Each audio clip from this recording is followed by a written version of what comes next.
Welcome to the Women in Healthcare virtual networking event. Hope you're all well. We're going to get started very shortly.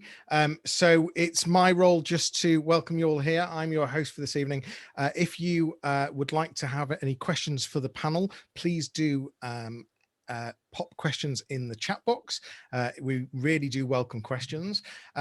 This is going to be a panel event till about 6:45. We'll then move on to a networking session where you'll be able to hopefully get to meet other people that are in the room, chat with each other, and get to know each other a bit. This is about empowering you. This is about helping you, inspiring you, giving you people to be able to talk to, and putting you in an environment where you can learn from each other as well. So the event today is all about celebrating International Women's Day.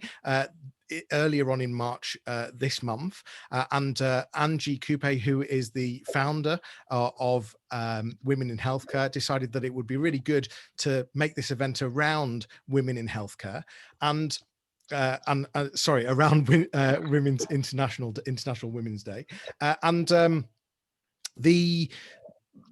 what was sort of quite a quirky, clever idea was to come up with a male panel for this event. And can I just ask you, by the way, if you have your microphone, please, if you could just put it on mute for me, that would be great. And we'll just let the panelists speak if that's okay. So this was about having a male panel. The International Women's Day this year was all around choose to challenge. It was a challenge world is an alert world. Individually, we're all responsible for our own thoughts and actions all day, every day. But we can all choose to challenge and call out gender bias and inequality. We can all choose to seek out and celebrate women's achievements. Collectively, we can all help create an inclusive world. So the men that are here today are to give you their insight, their filter on what they see in the business world, in the healthcare world, and there to be challenged, there to answer questions, there to have conversations, and inviting that. We sort of hope this is sort of a safe room to have that conversation. So without further ado, I'd like to introduce Angie. Angie is a business growth specialist, founder and MD of Women in Healthcare. I'm just going to put someone on mute there. There we go. And she's also founder of Healthcare. She's a founder of Healthcare Business School, where she's a coach. Previous nurse, got lots of passion in the healthcare industry, and really just set this group up to empower and help and inspire people. So, Angie, I'm going to hand it over to you, and you're going to welcome our panelists. So please do enjoy the event and ask questions and get involved. Thank you, Johnny. Thank you, everyone, for your time. We really value your time, and welcome to our International Women's Celebration for Women in Healthcare, which is themed a challenged world is an alert world, as Johnny said, and also from challenge comes change. This is a quote from the International Women's Day group. So we say today, come on, let's all choose to challenge. So we've got a panelist of male whom we hope that they will really empower us today, and they'll virtually pamper us in celebration of our day. So I'll start by introducing our panelists with starting by by Colin Glass, and I'll allow Colin to introduce himself. Thanks very much, Andy. Yes, my name's Colin Glass. Thank you for inviting me to join this this panel. It'll be interesting with all male panel. My background, I'm a chartered accountant. I started my own practice a long time ago, 45 years ago. It was called Winburn Glass Norfolk. Three of us started it, and I was passionate about helping small businesses, and I spent my career helping startups and early stage businesses to develop, some of which have gone all the way to exit or to be floated on the AIM market, and I've ended up as a sort of non-exec director on those companies. Some have been in healthcare. I'm still on the board of one company which is providing equipment for operating theatres in hospitals. Also, I was very fortunate to be asked to be a non-exec director on the British Business Bank, which is the government organisation recently helping with all these bounce back loans and civils loans that have been helping small businesses. And generally, I'm still involved in helping small companies. So that's my background. Thank you, Colin. Our next panelist is Leigh. Over to you, Leigh. Please introduce yourself. Thank you. Good evening, good afternoon, everyone. My name is Leigh, and it's really great to be here with each and every one of you. My background, I actually used to work with the Department of Health. I used to work in the Quarry House, for those of you who might know Leeds, and I was a civil servant for 18 years. I've done all sorts of different things in the past. I used to be a DJ. I used to be a postman. I used to be a driving instructor. I've done everything you can think of. But about 5 years ago, when I turned 45 in 2015, and I decided I needed to do my own thing. I've been dabbling in business for a few years, but I needed to take that plunge. And so I handed in my notice in 2016, and I left my job. So I'm the managing director for Sleight Services, where we do mental health first aid training. Basically, we go into companies and we train their staff to recognize the signs and symptoms of mental health in the workplace. But I'm also vice president with a company called Star, where we help families to become debt-free and financially independent through education. So that's what I do. Those are my roles. I love being here. You know, we all have women in our lives. Thank God for the ladies. And hopefully I'll be able to share more about myself as we go through the evening. But yeah, great to be here. Thank you. Thank you, Samuel. We've got our next speaker. We've got Ashley Cohen. Thanks for coming, Ashley. Could you please kindly introduce yourself? Thank you, Angie. Good evening. Welcome, everyone. My name is Ashley Cohen. I am a qualified pharmacist. Studied and been a pharmacist now for coming up to 30 years.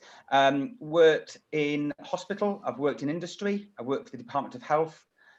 I did an MBA, health-focused MBA at City University in London, and then I set up my own community pharmacy business, retail pharmacy business. At its peak, we had 7 branches, head office, purchasing function, and employed around 100 people. It's predominantly a female environment. All of my managers are women. Also, I'd like to say in my spare time, but I'm a non-exec trustee for a care home. So I understand the social care as well. I work very closely at Donisthorpe Hall in Leeds. And I'm also a board member for Community Pharmacy North Yorkshire and Community Pharmacy West Yorkshire. So we represent about 700 pharmacies across the patch. So I'm looking forward to being challenged, I suppose, as Johnny put it along. So happy to be here and to speak and to talk to you all this evening. Thank you, Ashley. Thank you so much. Our next guest speaker is Natty, Mr. Natalie Jimba, who also happens to be my high school classmate. So over to you, Natty. Hi. Hi, good evening, everybody. Yes, my name is Natalie Jimba. Unfortunately, I went to school with Angie from high school, 1989 to 1992. At some stage, same class. And then, of course, primary school, actually at a rural primary school. Like I did primary school in a rural background. And then I've worked for a Fortune 500 company, MTN Africa, based in South Africa, of which my manager was a woman. And then I came to the UK. Then I worked in the electronic industry. I worked for a company in Leeds, one of the biggest companies in Leeds called Premier Farnell. And our CEO was a lady called Harriet Green. She worked for a lot of companies within the UK. She's well known within the UK as one of the directors. And after that, I did an MBA with Leeds Beckett University. And then I set up my own business, which is we procurement experts in the oil and gas industry, the mining industry in Africa, as well as we do the ACT industry as well in Africa. So we mainly procurement industry. And then we do shipping, we're like a one-stop shop for mainly businesses across the world, but mainly Africa and the Middle East. And then in our office, actually, I'm the only guy in the office, so I work with women. And then yeah, we've been in this business for a long time, and then for which even most of our contacts across the world, they come to be women, even though it's an engineering field where you'll be expecting men, but it's women. So I'll be glad to answer any questions relating to women in engineering or women in anything. But then I'm here today. Thank you very much. Thanks, everyone, to the panelists. So again, please bear in mind that we are here to celebrate the International Women's Day, and the theme is Choose to Challenge. So that's exactly what you want to hear from your responses. I'm about to ask some few questions. So the first question goes to Colin. So Colin, I would like to maybe to hear from you on why you think it's really important to celebrate Women's Day. But alongside that, along that answer, if you could also tell me, give us, maybe share us your story. You've mentioned all the experience you've had in the past few years. What is the secret behind your success? Because you've been successful in this business. I've known you for years, and I've known you be doing what you're doing with some oozing passion from it. So what's been the secret behind that we could take in building a business or a career that maybe any one of us could have, we have in here, and what strengths do you really have, or what sort of support advice can you give our delegates today? Okay, that's an interesting start. Well, first of all, International Women's Day, my first experience was a few years ago when I was the token male on the board of Forward Ladies, now run by Griselda Togobo, some of you may know, a very powerful lady in business, but in those days it was run by someone else. And there were about 200 women at this meeting, and I think there were 4 men, and that was quite a challenge in itself. However, as far as my own business is concerned, well, first of all, I've got 3 sisters, so I suppose being brought up with girls in the house, it became sort of second nature, so it didn't bother me as much. And you know, in years gone by, there wasn't this demand to make sure that women went into business. In those days, they just didn't in the main. They were housewives, but it's only in fairly recently, maybe in the last 20, 25 years or so, that a lot of women have gone into business. What do you need in terms of building a business and a career? I think you need passion about what you're going to do. You need resilience, because there are always things going wrong. So you've got to be able to come out of as is happening at the moment. People need to be resilient to try and fight off this the effects of the COVID crisis. You need to have a willingness to learn from your peers, and nowadays there's a lot of initiatives and organizations that can help you in business. And obviously you've got to have a work ethic. You've got to live your business with a 24/7 you know, sort of attitude, really. So those are the things which I think you've got to have. And as far as myself, I was very very competitive, and I also very obsessive, and that's been good over the years. But sorry, but you know, you've got to have something to keep you going, really. Thank you, Colin. That's a very interesting response there. It's really what I took from that was the resilience part. Yes, it's been a challenging year, and we had to learn to live, kind of to adapt to the new normal. Sam, I've got the same question. I'm throwing back the same question to you on why do you really feel it's important that we celebrate women on this planet? And with that said, what are your tips behind a successful career? You've worked in the healthcare sector for 18 years. That's a long time. but what was the secret behind that? And you've also run the business. So what sort of strengths or tips can you give to our delegates today? Can you share with our delegates today? Or you're just on mute, Samuel.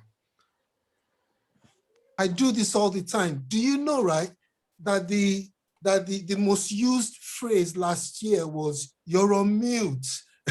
You're on mute.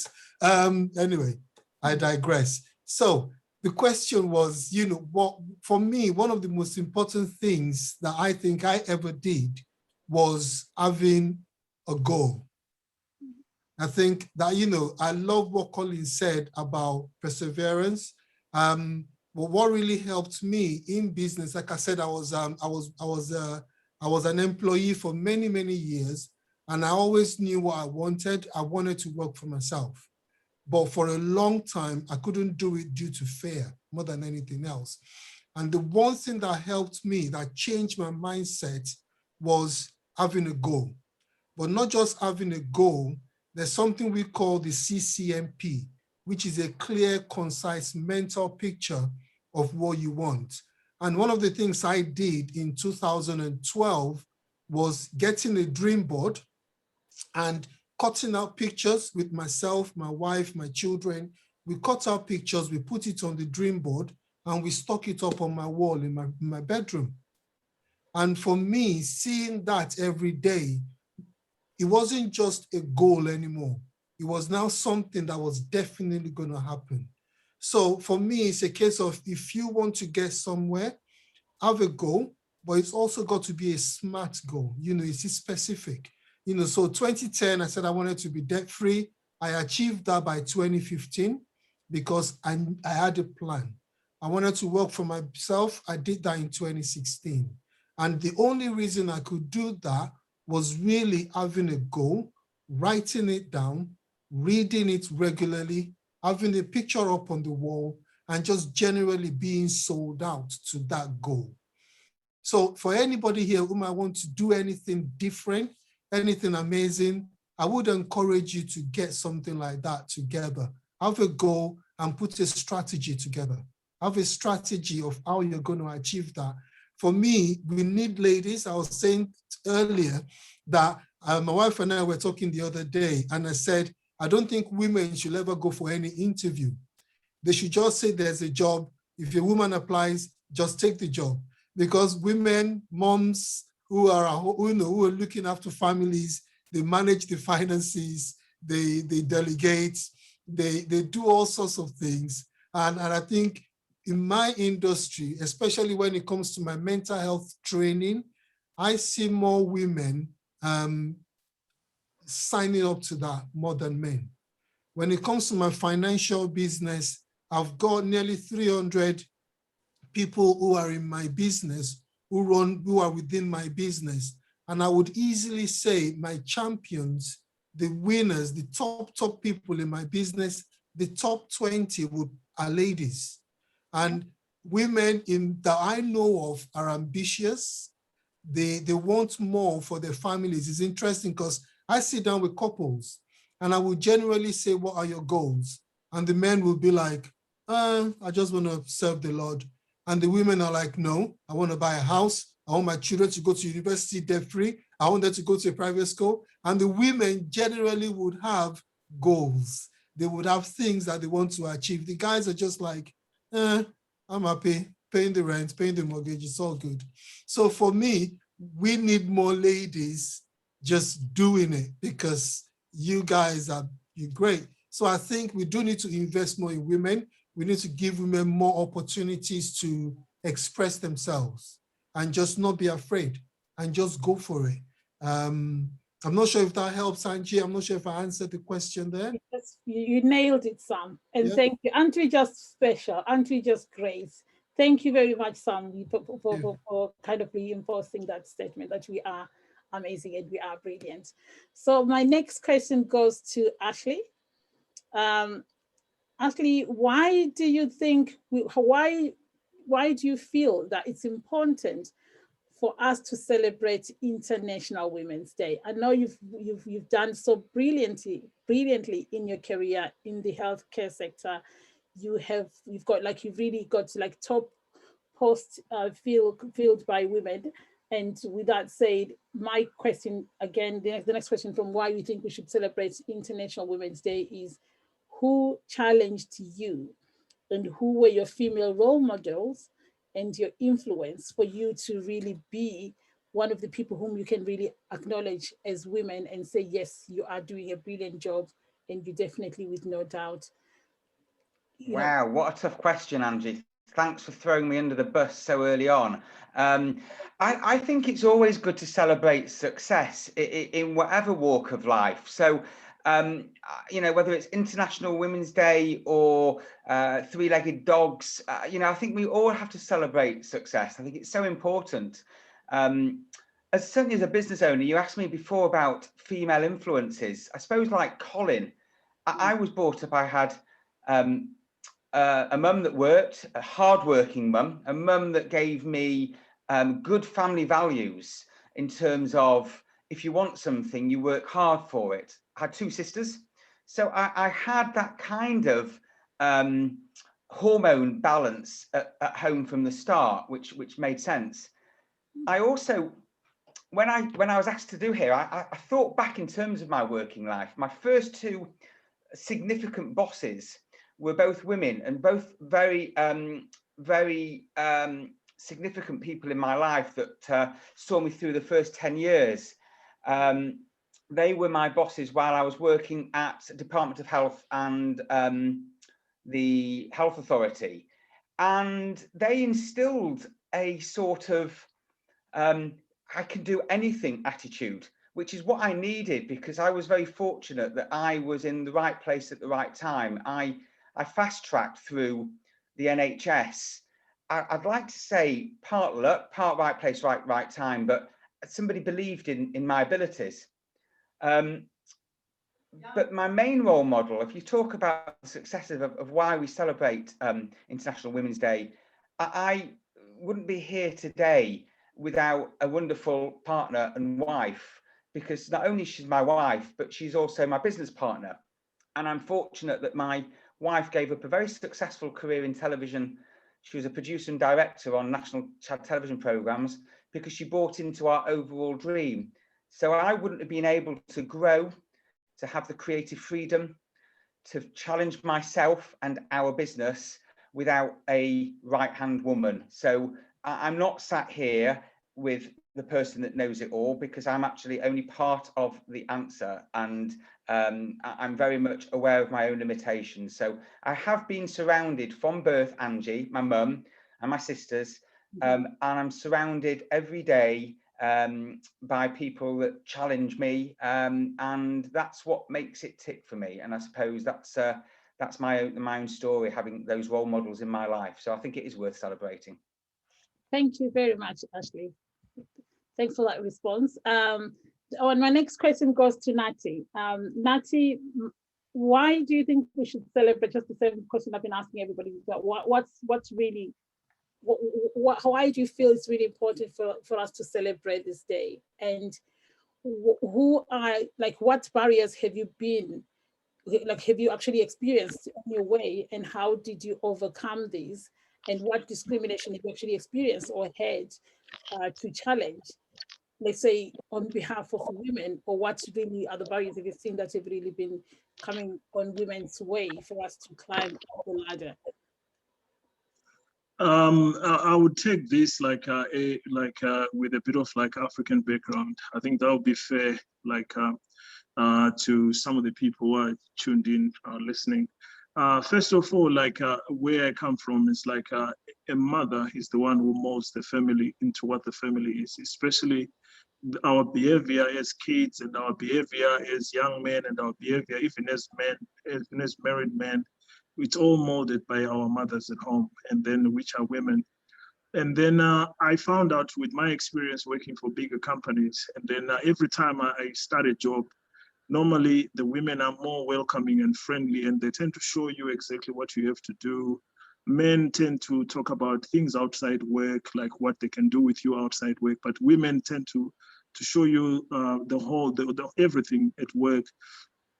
And then while they're at work as well, I've realized that women actually don't play this equality card of like whatever they tend to do what they do. And then with that, it's they deliver more. Like for instance, at work here, I said I'm the only guy. I work with ladies, and then even though I'm the director of the business, they tend to tell me what to do, and I tend to follow what they want me to do, and it works very well because. Their analysis to anything, whether it's business strategy or whether it's a sales or anything, it tends to be bang on. With us, sometimes, like I'm not comparing with men, but mainly with us men, we're too strategic to the extent sometimes that the business doesn't move because we worry a lot what's up front, what's going to happen up front. But then women tend to, they are passionate about, they've got a different passion about business, which we don't have. And then they always believe they'll succeed when they start something. They will say, let's start this, after 6 months, I'm going to be shopping at this place and this, of which us, we don't go that far. We always want to make sure things go the way they go. And then my experience as well with working with women and why we celebrate them is because they always tend to actually take care of their appearance at work. They tend to, which is a good thing as well, they tend to make sure that when they go to work, they dress up, they look good for it, and then and then when it comes to challenges at work, and then they don't seem to be overwhelmed. Like from my experience, I don't see them being overwhelmed at work and everything. And then because sometimes you work with a woman with a kid at nursery or at high school, they tend to make work-life balance. They balance it very well, of which they do school runs, still come back to work and do it. Then they get home, they still have to face other things at home, which they have to do. And then looking at all those things, I think they balance things very well compared to us. And then the fact that now lately, because if you look back, as I said, I'll take it out like with an African perspective. Mainly some years ago in Africa, women were not going to work. They were just like homemakers, looking after the house, looking after the kids. But the fact that now they come to work and then still from work, they expected to play the mother, that same role back at home. They balance it very well to the extent that the world deserves, the world actually owes them this celebration every year, of which just to say thank you for everything. Thank you for making sure that the family is functional. Thank you. Okay, thank you so much, Natty. That was very insightful. I'm going to just like pick Ashley. Ashley, I'm really sorry about this, so I'm needing to come back to you because this particular question, I feel you might be the best person to really help us with, to respond to. You say you've got so many women in the senior positions in your workplace. We've got so many women on this platform at the moment who would really like to take on those senior management positions within their workplace. And equally, we've got some of the women here who might be business owners in the sector who might potentially want to benefit from this response or to empower other women within this sector.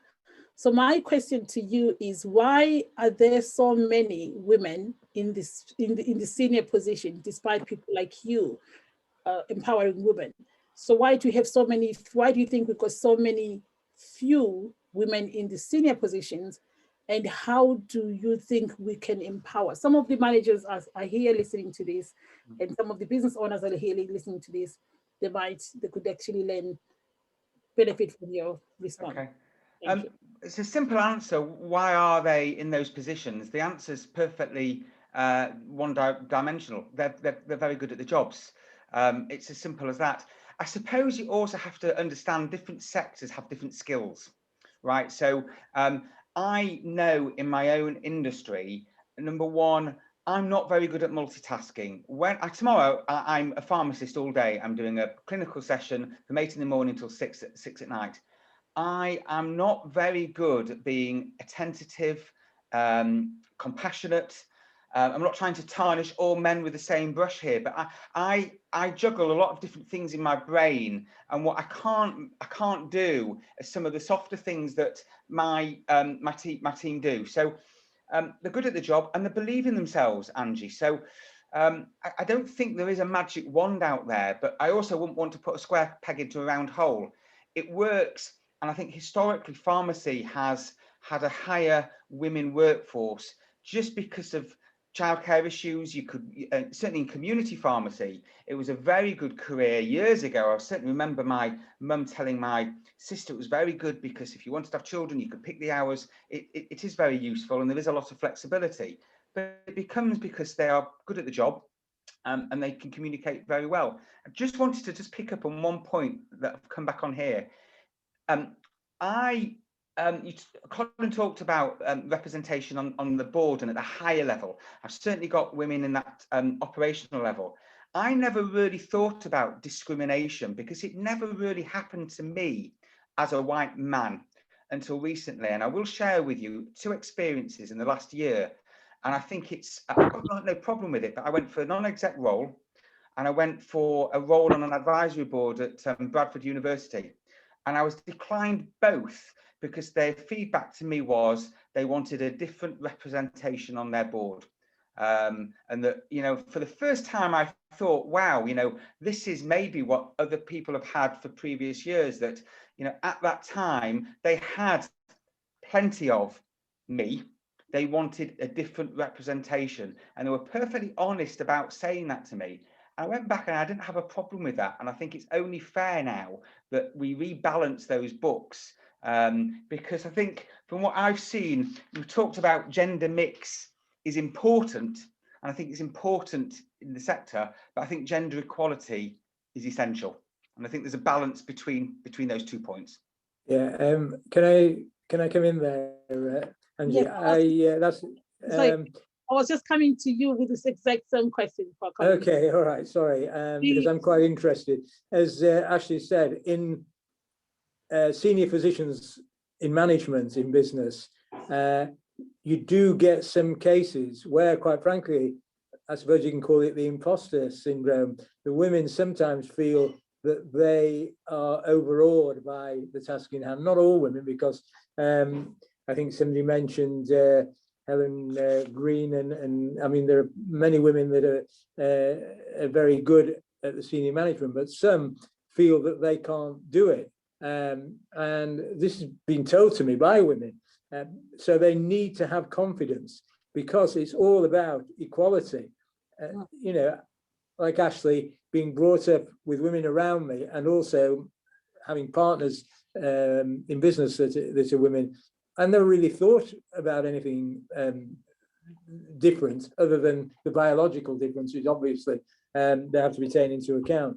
But now there is this positive movement to get diversity, which is fine, because you have to balance it. And, you know, having a diverse board brings things to the board, whether it's an ethnic minority or whether it's women or whatever. But it needs to be a balance, because you don't want to force the issue. Sometimes it's either not appropriate because of the industry, and sometimes it just doesn't happen. But it is something that we all need to have in the back of our mind as, you know, times change and we go on. So I think that's, you know, that's one of the factors.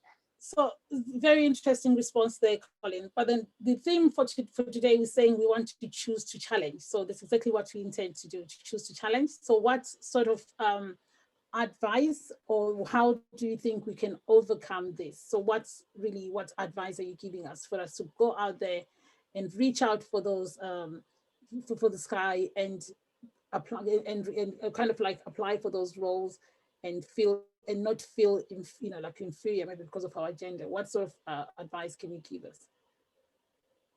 Actually, okay, I think confidence is a big factor. You know, that women have got to go in there thinking they can be as good as the men, and they can be. Also, they tend to be, as somebody mentioned it, more empathetic generally, and that helps. And also, they are more open. I find when I've sat in on Zoom things with, women-based organisations.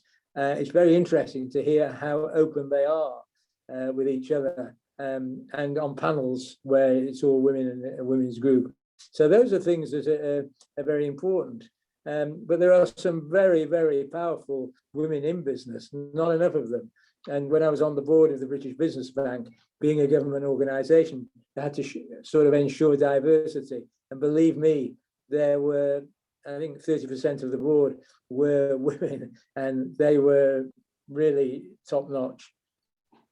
Okay, there you have it, ladies. So the world is ours. Let's go out there, and let's go out there and tap into those roles and claim them. Samuel, I've got a question for you. What is your advice to someone, probably a male? We do have males on the panel, who is managing, who's on the, who is in that role of recruiting a potential women in a senior management role, and how can we encourage them to look at things differently? So there is obviously that stigma for when women are applying for jobs. We know we're going to leave at some point to look after our children. So what sort of advice can you give that particular person who is setting that role? Thank you, Angie. And again, I think that might be a perception that is changing slowly. I mean, if you look at the numbers over the last couple of years, the women in leadership have been growing steadily. I do, like I said, I do work with a lot of ladies. I have complete faith that a woman can do as good a job, in some cases, probably better than men. And I do think for anybody else who might be worried or scared that they can't apply for this job, I want to encourage you to go for it, because I always say to people, I was held back for many years due to fear. What are you afraid of? What is the worst that could happen? They'll say no. Perseverance, go for the next one. But the world is changing. And now there's this issue of, I've got majority women in my business. And the reason for that is what we do, you can now do anywhere in the world. You can work from home. If it's a corporate job, you don't have to go in anymore. You can work from the comfort of your house. If you have children, you can manage that. And I think this thing happening now, where more companies are thinking about different ways of working, I actually think is going to be an advantage for ladies, because this issue of you're going to go off to have babies or you're going to this and that is no longer a problem, because now you can do a lot of the things you do from anywhere. So I think things are changing. The tide is turning. There's some areas, but when I was in the department, there were more women in management than ever. And I think the numbers have increased over time. And so my encouragement to anybody here is just apply. My wife is a classic example. She works for the council, and she used to work in housing, kind of walking around houses, kind of council, looking after people, supporting them. And a job came up that was in the city, Marion Center, and it was 3 places above her current position. And she's like, Sam, look at this. I'm like, you can do it. I know you can do that job with your eyes closed. And she's like, ooh, it's 3 places high. I said, just go for it. What have you got to lose? And it's amazing because she went for the job. They said you were great. She didn't get it. The person who got the job left the job literally a week after taking it. Guess who they called? They called my wife back. And she's at that job now for the last 2 years. It was 3 pay grades above where she was.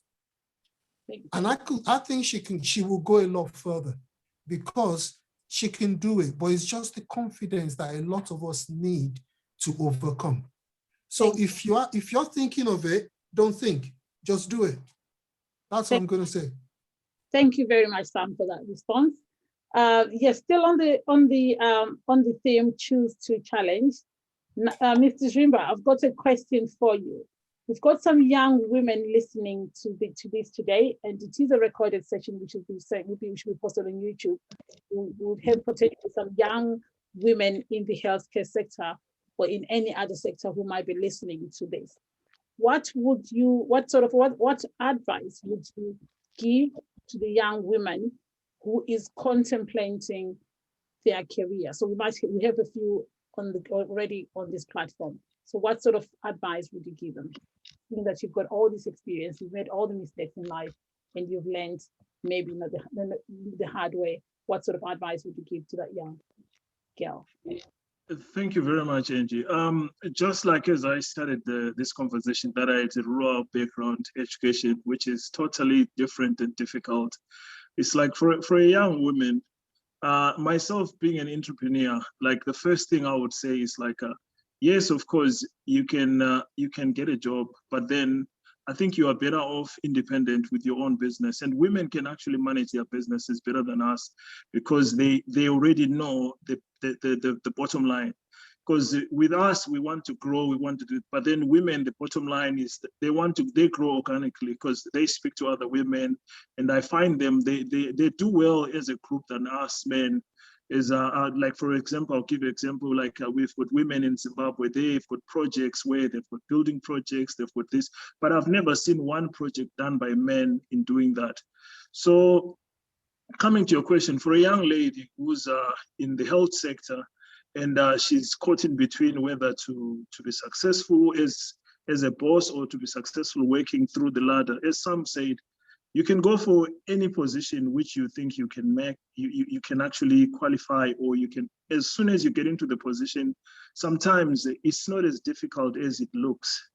Like I'll say, for instance, it's like I worked in an engineering company with a marketing degree, but then because they wanted somebody who would look after the African region, but then they didn't care about the qualifications. So I had to learn everything while I was there, until to the extent that I ended up studying engineering.